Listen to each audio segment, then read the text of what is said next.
నమస్తే KTV news కి స్వాగతం. ముందుగా bulletin headlines. YSRCP employees and pensioners wing state president Nalamuru Chandrasekhar Reddy press meet.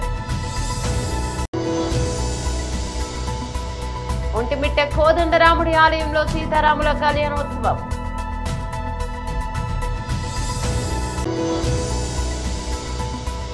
Ravindranagar colony park 10వ వార్షికోత్సవ వేడుకల్లో పాల్గొన్న ఈటెల రాజేందర్. అకాల వర్షానికి నేల కొరిగిన పంటలను పరిశీలిస్తున్న మాజీ మంత్రి ఎమ్మెల్యే హరీష్ రావు. కల్వకుంట్ల కవిత ప్రకటనలపై జేఎస్పీ తెలంగాణ విద్యార్థి విభాగం incharge Shri Sampath Naik press meet. ఇక డీటెయిల్స్ చూస్తే YSRCP employees and pensioners wing state president Nalamuru Chandrasekhar Reddy press meet నిర్వహించారు.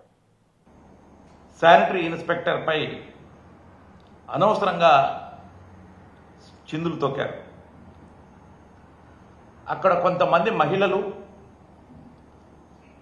డ్రింకింగ్ వాటర్ ట్యాప్స్ అంటే మంచినీటి కుళాయిలు పనిచేయట్లేదని చెప్పేసి, డ్రైనేజీలు సరిగ్గా శుభ్రం చేయట్లేదని చెప్పేసి, స్ట్రీట్ లైట్స్ కూడా అక్కడ సరిగ్గా వెలగడం లేదు అని చెప్పేసేటువంటి సమస్యలను ఆ ఎమ్మెల్యే గారు పర్యటనలో ఆయన దృష్టికి తీసుకొస్తూ అక్కడున్నటువంటి ప్రాబ్లమ్స్ అన్నీ కూడా వాళ్ళు ఆయనకు వివరించినప్పుడు దానితో మరి గంటా శ్రీనివాసరావు గారు సహనాన్ని కోల్పోయి శానిటరీ ఇన్స్పెక్టర్గా పనిచేస్తున్నటువంటి రవి అనేటువంటి ఉద్యోగిని అందరి ముందు గాడిదలు కాస్తున్నావా, పళ్ళు రాలుతాయి, రాస్కెల్ జాగ్రత్తగా ఉండు అని చెప్పేసి నోరు పారేసుకోవడం జరిగింది. ఆ సమయంలో శానిటరీ ఇన్స్పెక్టర్ మనస్తాపం చెంది కన్నీరు పర్వతం కన్నీరుని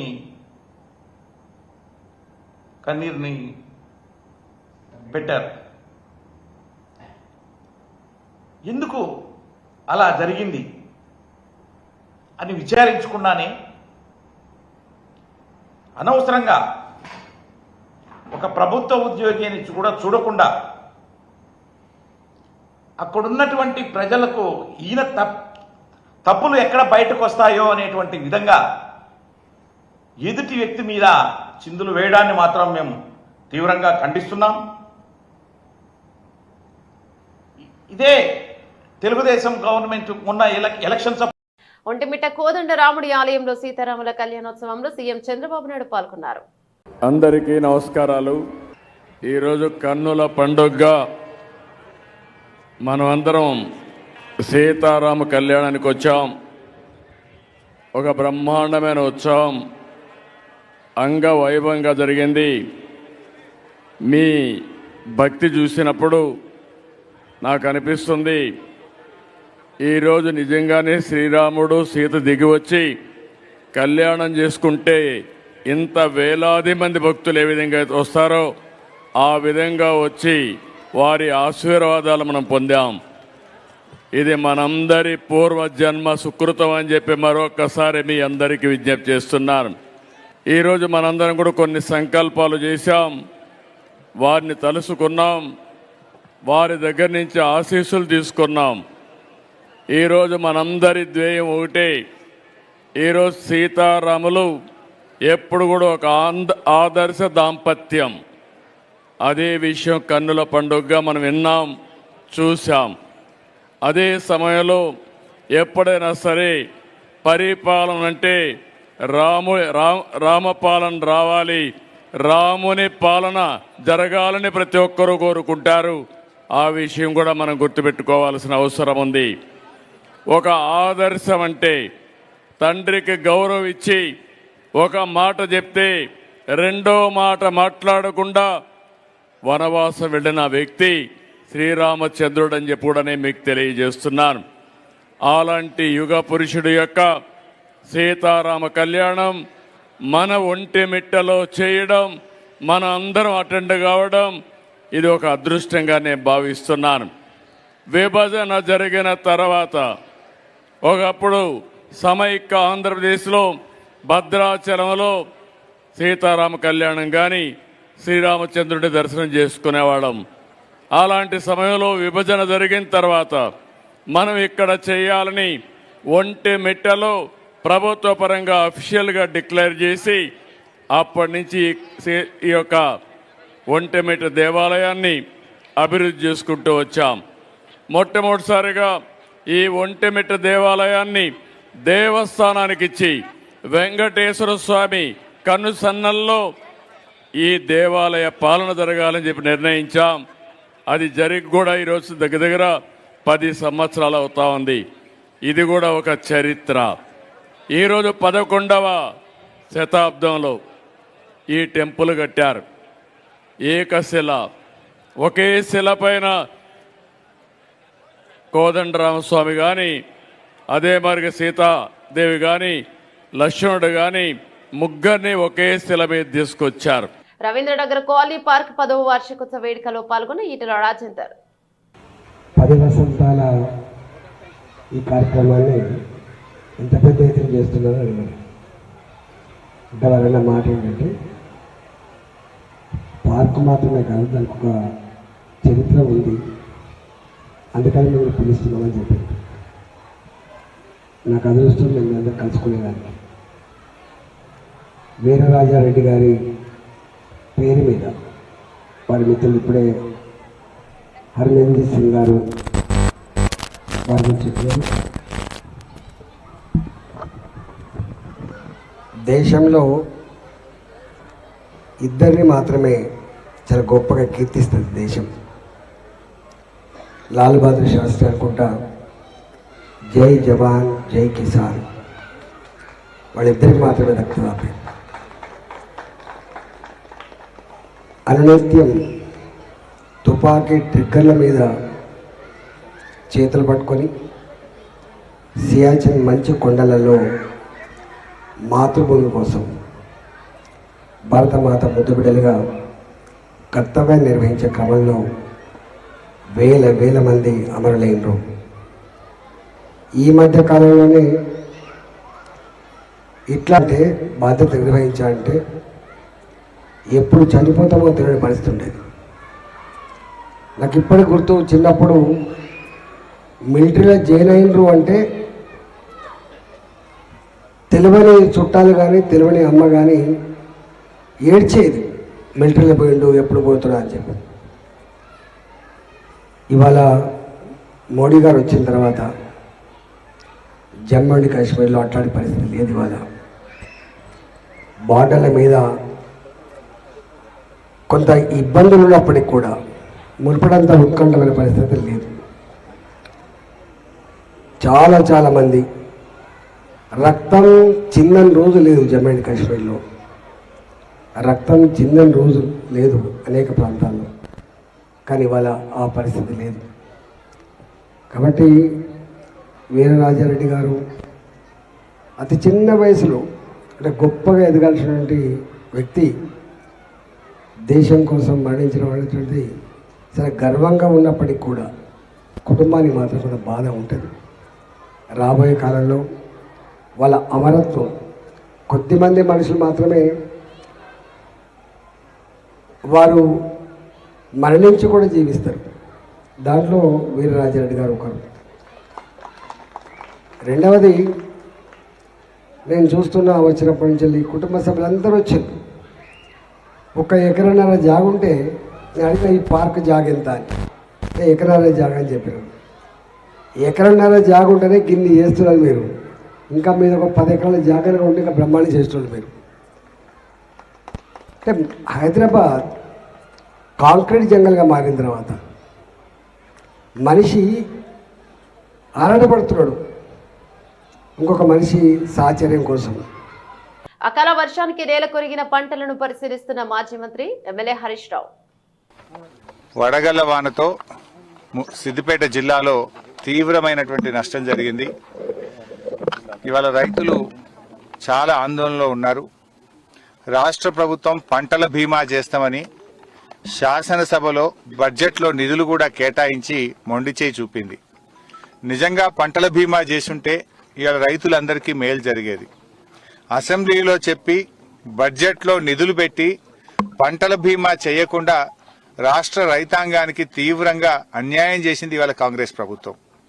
పంటల బీమా బడ్జెట్లో పాస్ అయ్యి కూడా చేయకపోవడం ఇది రాష్ట్ర ప్రభుత్వం యొక్క తప్పు.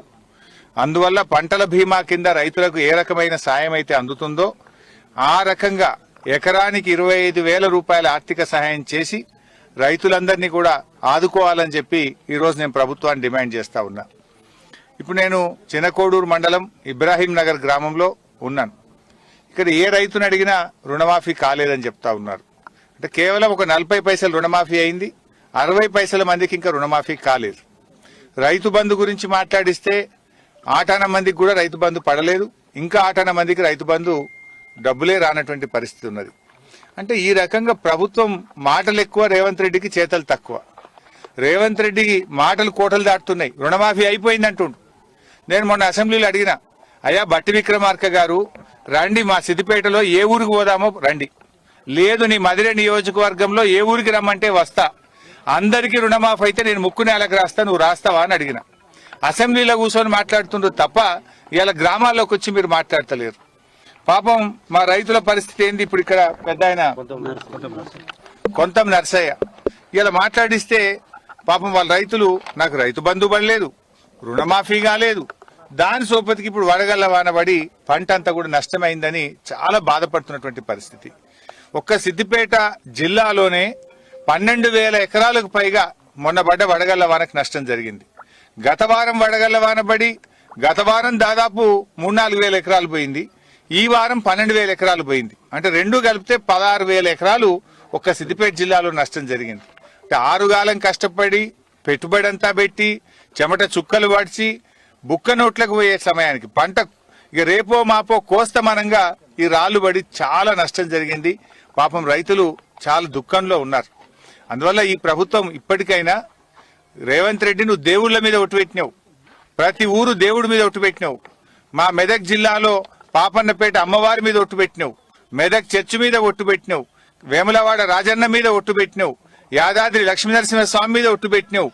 ఒట్టు పెట్టి దేవుడి మీద ఒట్టు పెట్టి మాట తప్పితే పాపం తగులుతుంది. ఇవాళ చాలా మంది రైతులకు రుణమాఫీ కాలేదు. ఇప్పటికైనా రుణమాఫీ డబ్బులు మొత్తం విడుదల చేయాలని చెప్పి కల్వకుంట్ల కవిత ప్రకటనలపై జేఎస్పీ తెలంగాణ విద్యార్థి విభాగం incharge Shri Sampath Naik press meet నిర్వహించారు. నా పేరు డాక్టర్ సంపత్ నాయక్, నేను జనసేన విద్యార్థి విభాగ రాష్ట్ర అధ్యక్షుని మాట్లాడుతున్నాను. నేను తెలంగాణ ఉద్యమకారుని, ఓయూ జేఏసీ ప్రెసిడెంట్ గా ఉన్నాను. కవితక్క మనకు చాలా 15 ఏళ్ల పరిచయం ఉందక్క. నేను ఇప్పుడు జనసేన పార్టీలో ఉన్నాను కాబట్టి గౌరవ పవన్ కళ్యాణ్ గారి గురించి మీరు మాట్లాడిన మాటలు ఏదైతే ఉందో అది సభ్య సమాజం కావచ్చు కానీ, అది తెలంగాణ సమాజం కావచ్చు కానీ, లేకపోతే తెలుగు సమాజం కావచ్చు కానీ, అది ఏది హర్షించదగ్గలేదు. మీరు ఒక మాట మాట్లాడుతూ అతను సీరియస్ పొలిటీషియన్ కాదు అనుకుంటా మీరు మాట్లాడిండ్రు. అంటే మీ దృష్టిలో సీరియస్ పొలిటీషియన్ అంటే ఏందక్క? ఇదో ఇవాళ ఇది ఆంధ్రజ్యోతి పేపర్ అక్క. ఇవాళ ఎస్ఐపి ఇతను ఎవరు మీకు తెలిసే ఉంటుంది. ఇతను ప్రభాకర్ రావు గారు ఎస్ఐబి, ఇతను ఐసీగా ఉండు మీ దగ్గర మీ ప్రభుత్వంలో.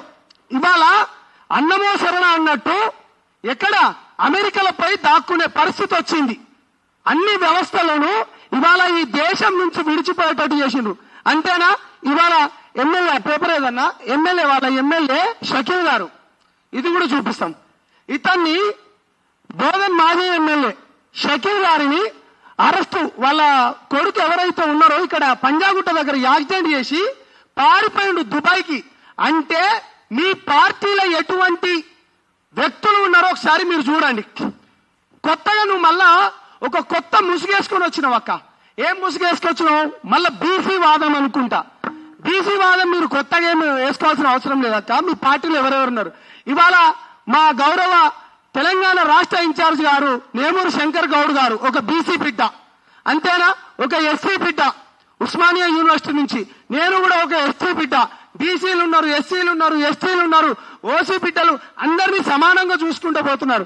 నేను చివరిగా ఒకటే మాట్లాడుతున్నారు. మనతో మీకు నాకు ఒక మంచి పరిచయం ఉందని కాబట్టి మీరు మాట్లాడేటప్పుడు జాగ్రత్తగా మాట్లాడండి. కేసీఆర్ బిడ్డ కాకపోతే నేను తెలంగాణ రాష్ట్రంలో కుక్కలు కూడా డేకవక్క, మిమ్మల్ని కుక్కలు కూడా డేకవని ఒక ఓయో విద్యార్థిగా ఉద్యమాలు చేసింది మేము, విద్యార్థులు బలిదానాలు చేసుకునేది మేము, 1600 మంది విద్యార్థులు చనిపోయింది మేము. మా శవాల పైన మీరు తూలుతూ గద్దెలెక్కి కూర్చున్నారు. ఇవాళ అసెంబ్లీలో మేము ఇదే సెక్రటరీ దగ్గర అన్నా పవన్ కళ్యాణ్ గారు మన వాళ్ళకి ఎట్లా పనిచేసిండ్రో మీ అందరూ తెలిసిన విషయమే. ఇదే సెక్రటరీలో ఇదే విద్యార్థులం అందరం ఉద్యమాలు చేసిన వాళ్ళందరం ఈ సెక్రటరీలో కేటీఆర్ గారిని ఉద్యమకారులందరికీ న్యాయం చేయాలని చెప్పి ఎవరో దగ్గర ఒక 100-200 మంది నాయకులు ఉంటే మాకు న్యాయం చేయమని చెప్పి కనీసం ఒక పథకం తెస్తే, ఒక 2 కోట్ల పథకం తెస్తే మేమందరం ఇవాళ బాగుపడేటోళ్ళం. రోడ్ల పైన తిరుగుతున్నారు. నీ జాగృతిలో పని చేసేటోళ్ళు ఏడున్నారు? కృష్ణన్ మర్చిపోయిన రాక మాణికేశ్వర. ఐపీఎల్ లో చెన్నై సూపర్ కింగ్స్ కు ఈ సీజన్ ఏ మాత్రం కలిసి రావడం లేదు.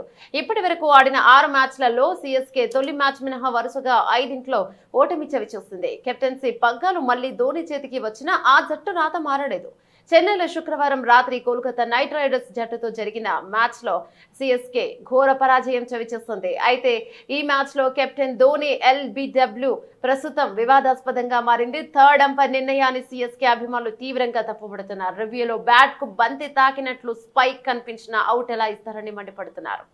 8వ స్థానంలో బ్యాటింగ్ కు వచ్చిన ధోని 1 పరుగు మాత్రమే చేసి అవుట్ అయ్యాడు. సునీల్ సరైన బౌలింగ్ లో ఎల్బీగా వెనుతిరిగాడు. ఇక నరైన్ అప్పీల్స్ చేయగానే ఫీల్డ్ అంపైర్ అవుట్ ఇవ్వడంతో ధోని వెంటనే రివ్యూ కోరాడు. రివ్యూలో బంతి బ్యాట్ ను తాకి ఆపై ధోని ప్యాడ్ ను తాకినట్టు కనిపించింది. స్వల్పంగా స్పైక్ కనిపించిన థర్డ్ అంపైర్ అవుట్ ఇచ్చేశాడు. ఈ నిర్ణయంపై మాజీ క్రికెటర్ మార్క్ బౌచర్ కూడా ఆశ్చర్యాన్ని వ్యక్తం చేశాడు. ఆల్పాడ్ లో వచ్చిన స్పైక్ థర్డ్ అంపైర్ పరిగణలోకి తీసుకోలేదు. బ్యాట్ కు బంతి చాలా దగ్గరగా వెళ్ళినట్టుంది. అక్కడ కాస్త స్పైక్ కనిపించాయి, కానీ థర్డ్ అంపైర్ ఎన్నో ఫ్యాక్ట్స్ ను పరిశీలించినట్లు ఉంది. పాదం కదలిక జరిగినప్పుడు స్పైక్ వస్తుంటాయని నిపుణుల మాట అని బౌచర్ చెప్పాడు. మహబూబ్ నగర్ జిల్లా చిన్న చింతకుంట మండల కేంద్రంలో పోలీస్ స్టేషన్ ఆవరణలో వివిధ పార్టీలకు సంబంధించిన ముఖ్య నాయకులతో సమావేశం నిర్వహించిన స్థానిక ఎస్పీ రామ్లాల్ నాయక్. ఆయన మాట్లాడుతూ పండుగలను శాంతియుతంగా జరుపుకోవాలని, మత సామరస్యాన్ని కాపాడాలని, ప్రతి మతాన్ని గౌరవించి అన్నదమ్ముల వల్లే కలిసి జరుపుకోవాలని, శాంతి భద్రతలకు విఘాతం కల్పించరాదని ఆయన తెలియజేశారు. ఈ కార్యక్రమంలో ఎస్ఐతో పాటు వివిధ పార్టీల నాయకులు, పట్టణ ముఖ్య నాయకులు పాల్గొన్నారు. ప్రధానంగా పోలీస్ శాఖకి ప్రజలకి మధ్య ఉన్న బంధం విడదీయరానికి ప్రజలకు సేవ చేస్తున్నారు అంటే ఏ ప్రభుత్వ శాఖ కూడా దానికి మనము ఎవరైతే బాధ్యత తీసుకునే ముందు నడుపుతుంటామో వాళ్ళు కొద్దిగా జాగ్రత్త పడి ఆ మిస్టేక్స్, పొరపాట్లు మన ఊరికి, మన మండలానికి రిమార్క్ జరగకుండా చూసుకోవాల్సిన బాధ్యత మనకు ఉంటుంది. అప్పుడే మనం కూడా గౌరవంగా, శాంతిగా, ప్రేమతో ఉంటాము. అదేవిధంగా ప్రభుత్వ అధికారులు కూడా పలానా మండలంలో మేము చేసిన డ్యూటీ కానీ చాలా చక్కగా ప్రేమ. ఎక్కడ కూడా నేను దాదాపు 38 సంవత్సరాల నుంచి చూస్తున్నాను. మిగతా సోదరులు అందరూ కూడా సహకరిస్తారు, ఎక్కడ ఇబ్బంది ఉండదు. ఏదో అరకొర ఏమన్నా ఉన్నా కూడా మా ఆర్గనైజ్ చేస్తే దాన్ని అక్కడికక్కడే సర్దు మణిగేటట్టు చేసి అందరినీ సంధానించి పంపిస్తారు. ఎప్పుడు కూడా అవాంఛనీయ సంఘటనలు జరగలేదు, ఇక ముందు కూడా జరగకూడదు. ఏ అరమరికలు లేకుండా అందరం కూడా అన్ని పండుగలు సామరస్యంగా జరుపుకోవాలని కోరుకుంటున్నాం. అడ్వాన్స్ హనుమాన్ జయంతి శుభాకాంక్షలు. ఈరోజు మన పోలీస్ స్టేషన్లో పీస్ మీటింగ్ ఏర్పాటు చేసినందుకు ఎస్ఐ గారికి ధన్యవాదాలు తెలుపుతున్నాను. అలాగే ఈ మీటింగ్కి వచ్చిన గ్రామ ప్రముఖులకు, వివిధ మతాల పెద్దలకు, యువకులకు అందరికీ నా హృదయపూర్వక నమస్కారం. సార్, మా దగ్గర ఏ పండుగ జరిగినా కుల మతాలకు అతీతంగా అందరం కలిసి గట్టిగా చేసుకుంటాం. ఈ పీస్ మీటింగ్ పెడితేనే ఇట్లా పీసీ మీటింగ్ పెడతారా అనిపిస్తుంటుంది, కానీ మా పండుగలు కామన్గా అందరము మా పండుగలకు అంతా రోడ్లు నిలబడి ఇష్యూ చేస్తుంటారు. డాక్టర్ సాబ్ ఇంటికి పోతాం, అందరం ఒకరినొకరు కలుసుకుంటూ ఉంటాం. వాళ్ళ పండుగలకు మేమంతా ఇంటికి దగ్గర వెళ్ళి అందరినీ కలుసుకుంటాం, పెద్దవాళ్ళంతా కలుసుకుంటాం. ఇక్కడ ఎటువంటి అలజడి కానీ ఎటువంటి సమస్యలు కానీ ఇక్కడ జరగదు సార్. మేము యాజ్ ఏ పొలిటికల్ లీడర్గా, కుల పెద్దలుగా కూడా హామీ ఇస్తున్నాం. మా తరపు నుంచి కూడా మంచిగా సహకరిస్తామని తెలియజేస్తున్నాం. చేసుకుంటూ ఉంటాం మనం. ఇందులో భాగంగా మన పిఎస్ లిమిట్లో ఒక 2 విలేజెస్ ఉన్నాయి మనకి.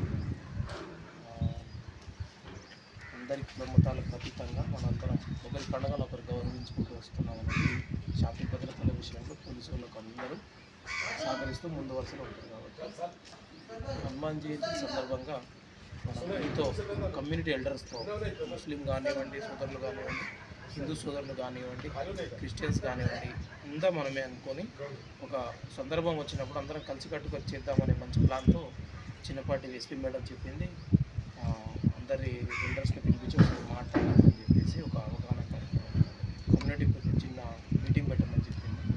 కాబట్టి మనందరం ఒకరి పండుగను ఇంకోరు కూడా కోఆర్డినేషన్తో చేసుకొని ముందుకు పోదామనే ఉద్దేశంతో ఇది ఏర్పాటు చేయడం జరిగింది.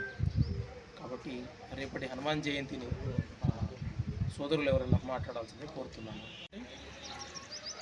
అన్ని కులాలకు అతీతంగా మతాలకు అతీతంగా ప్రాంతీయతత్వం అన్ని సమ్మిళితంతో చేసే మా కర్తవ్యంలో భాగంగా ప్రజలకు శాంతి చేకూర్చాలి, పీస్ఫుల్గా ఆ ప్రొసెషన్ కానీ ఆ పండుగ జరగాలి, అన్ని మతాల వారికి మా సర్వీస్ ఇవ్వాలి, వాళ్ళు మంచిగా జరుపుకోవాలన్న ఉద్దేశంతో మా మైండ్లో ఉంటుంది. అది పోలీసులో నాటుకున్న అదొకటి ఉంటుంది. కాబట్టి దయచేసి లాస్ట్ ఇయర్ ఏ విధంగా అయితే ప్రశాంతులతో శాంతియుతంగా చేశారో ఈ సంవత్సరం కూడా మమ్మల్ని సహకరిస్తూ ఒక గంట లేట్ అయినా పర్వాలేదు, ఒక 100 మీటర్ పెరిగిన దూరం పర్వాలేదు, ఒక 50 మంది దాంట్లో యాడ్ అయినా పర్వాలేదు, బట్ మన లక్ష్యం అనేది ఒకటే శాంతియుతంగా జరుపుకోవాలి.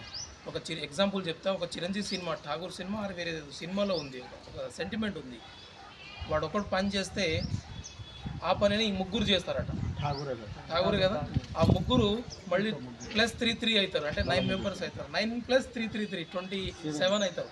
అట్లా మనం తక్కువ మంది ఈ మీటింగ్ వచ్చినప్పటికీ కూడా మనం మన ఫ్రెండ్స్కి కానీ ఫ్రెండ్స్కి కానీ మన కులం వాళ్ళకి కానీ మన పక్కింటి వాళ్ళకి కానీ మనతో పాటు వస్తున్నటువంటి ఆ భక్తుడితో సహా అలా కొద్దిగా ఏమైనా చేస్తున్నా కూడా మనం కలిసికట్టుగా చేసుకొని కలిసికట్టుగా ముందుకు వెళ్ళాలి.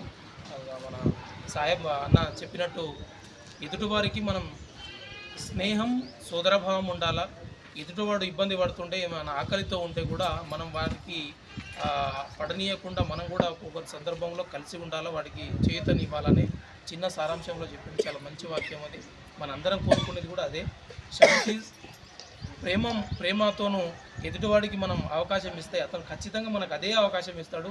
అప్పుడే సోదరభావం ఉంటుంది, అప్పుడే సమాజంలో మంచి జరుగుతుందనే ఉద్దేశం చాలా క్లియర్గా చెప్పాడు. కాబట్టి దయచేసి మీరందరూ, నేను కూడా కొత్తగా వచ్చినాను కాబట్టి మీరందరూ స్వాములు మీరు కూడా ఒక స్వామి దాదాపు ఒక 10 మందికి ఎక్స్ప్లెయిన్ చేస్తూ మీరందరూ యూత్ పిల్లలు కాబట్టి ఇంకొక సందర్భం ఏంటంటే మనం పండగ ఊర్లో చేస్తాం, కానీ మన పిల్లలు ఏం చేస్తారు, హైదరాబాద్లో వేరే ప్రాంతాల్లో స్థిరపడతారు.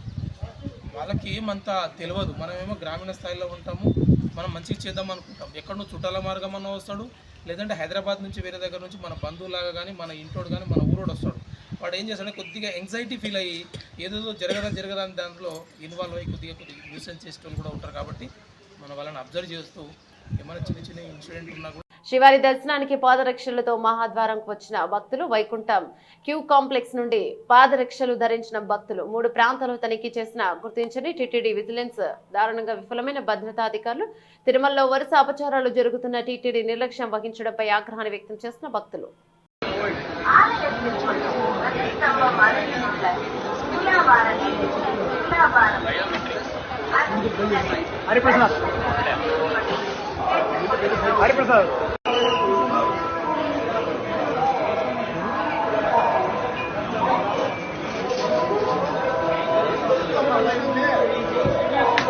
బులెటిన్ ముగించే ముందు హెడ్లైన్స్ మరోసారి.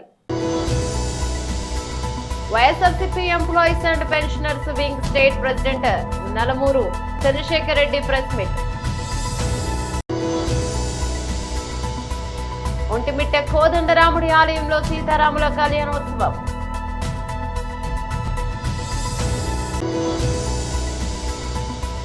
రవీంద్రనగర్ కాలనీ పార్క్ 10వ వార్షికోత్సవ వేడుకల్లో పాల్గొన్న ఈటెల రాజేందర్.